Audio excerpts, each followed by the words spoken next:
Sziasztok, üdvözöllek benneteket az iStyle Magyarország YouTube csatornáján, Csaba vagyok, és a mai videóban a Keychron billentyűzetei közül fogok bemutatni egy párat.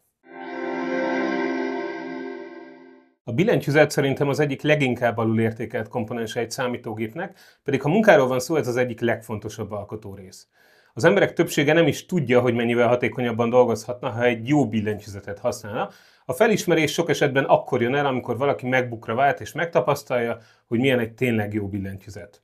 Ezzel persze nem akarok általánosítani, de tény, hogy én a MacBookokénál kényelmesebb notebook billentyűzettel még nem találkoztam. Én főleg a MacBookomon dolgozom, úgyhogy évekig nem is foglalkoztam a billentyűzetekkel, de pár évvel a kezembe került egy Keychron, amit akkor még nem is ismertem. Egy tajvani vállalatról van szó, amelyet Nick Xu és pár billentyűzet rajongó társa alapított 2017-ben, a céljuk pedig az volt, hogy minőségi, modern vezeték nélküli és Mac-kompatibilis mechanikus billentyűzeteket készítsenek. Ez pedig egy óriási lyukat tömött be a piacon, pár év alatt meghatározó szereplővé váltak, és komoly rajongótáborok alakult ki. Nem fogom leplezni, én is ebbe a táborba tartozom. Ennek az oka nem csak az, hogy a Keychron billentyűzetek rendkívül jó minőségűek és kiválóan használhatók produktivitásra és játékra is, hanem egyrészt az a tény, hogy a vállalat elképesztően széles portfólióval rendelkezik, másrészt, hogy gyakorlatilag ők az egyetlenek ebben a szegmensben, akik a magyar felhasználókra is gondolnak. A jelenleg kapható billentyűzetek többsége úgynevezett ANSI kiosztású, ezt használják az amerikaiak, könnyű felismerni a téglalap alapú Enter gombról és a hosszú I betű hiányáról.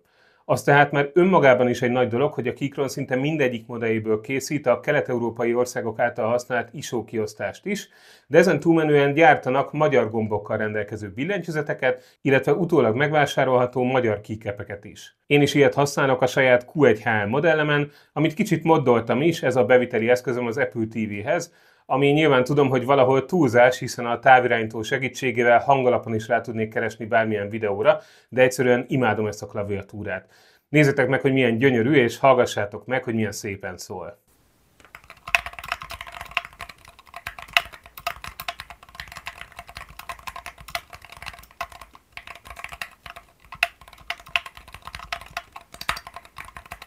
A bemutatást kezdjük a B-szériát erősítő B1 Pro-val és a B6 Pro-val. A B-széria a Keychron első nem mechanikus billentyűzet családja, amelyek ultravékony kialakításúak, membránosak és ólómechanikát használnak, hasonlóan a notebook billentyűzetek egy jelentős részéhez. Elsősorban irodai, produktív munkára szánt, rendkívül elegáns eszközökről van szó, amelyek Bluetooth alapú, 2,4 GHz-es rádiós és USB-C-s vezetékes csatlakozást is lehetővé tesznek. A működési módok között az eszköz hátulján található tolókapcsoló segítségével lehet váltani, a vezetékes és a rádiós mód esetén 1 kHz-es mintavételezés is elérhető, ami ebben az árkategóriában amúgy nem jellemző.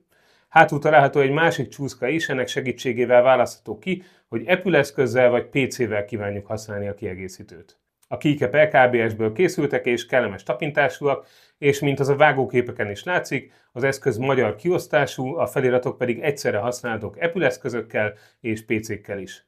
A beépített akkumulátor USB-C-s kábellel tölthető, az üzemidő pedig akár 8 hónap is lehet, ezt többek között úgy tudta elérni a gyártó, hogy kihagyta a billentyűk háttérvilágítását, ami szerintem ebben a kategóriában egy jó döntés volt.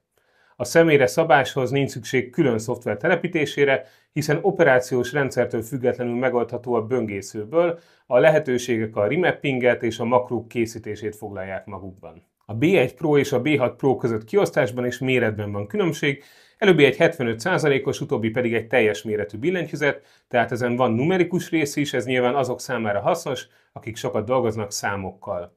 A gépelési élmény az árkategóriában kimondottan kellemes, az átlagos notebook billentyűzeteknél szerintem klasszisokkal jobb, de nyilván más jellegű, mint a mechanikus billentyűzeteké. A hangzás a kategórián belül értelmezve kellemes és halk, ez az irodai használat során szerintem óriási előny.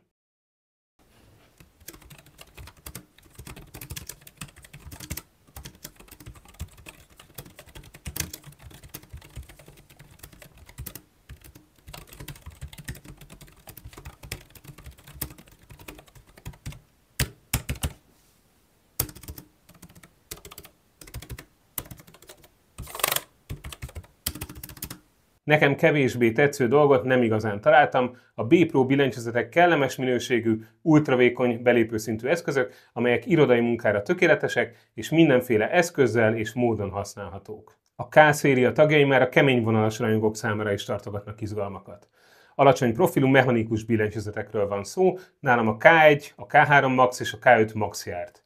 A sima és a Max változatok közötti különbség nagy vonalakban, hogy a simák csak Bluetooth-on keresztül működnek vezeték nélkül, míg a Maxoknál van 2,4 GHz-es rádiós mód is, ez utóbbiak fejlettebb QMK via szoftveres reseszabást is kínálnak, jobb anyagokból készülnek és kellemesebb a hangjuk, illetve nagyobb akkumulátor van bennük. Ezek a modellek már rendelkeznek háttérvilágítással is, az üzemidő a K1 esetén 8-10, a K3 és a K5 Maxok esetén pedig 20-24 óra folyamatos világítással, kikapcsolt fényekkel viszont több hét is lehet.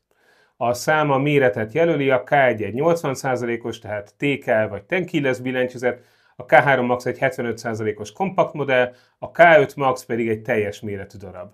Konkrét modellek között is vannak amúgy különbségek, például abban, hogy melyiknél lehet a switcheket cserélni, de ez már a rajongók játéka, az átlagfelhasználókat valószínűleg jobban érdekli a gépelési élmény. Ez a Gateron Low Profile MX 2.0 switcheknek köszönhetően hasonló, nagyon kellemes, ezekkel a billentyűzetekkel tényleg hatékonyan lehet dolgozni, ami jó esetben amúgy még élményszámba is megy. Hangok tekintetében a Max szériás modellek jobbak, mert több hangtompító réteg van bennük, hallgassátok meg a különbséget.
Szerencsére ezúttal sem kellett csalódnom a Keychronban, a B-széria az ultravékony kategóriában egy nagyon jó választás, a K-szériát pedig tiszta szívből tudom javasolni azoknak, akik alacsony profilú, de jó minőségű, hatékony munkát lehetővé tevő klaviatúrára vágynak. A kérdés pedig adott, ti milyen billentyűzetet használtok? Lecserélnétek valamelyik Keychronra? Írjátok meg kommentben, ha pedig tetszett ez a videó, akkor kérlek, nyomjatok egy lájkot, iratkozzatok fel a csatornánkra, illetve a legfontosabb, hogy találkozunk legközelebb is. Sziasztok!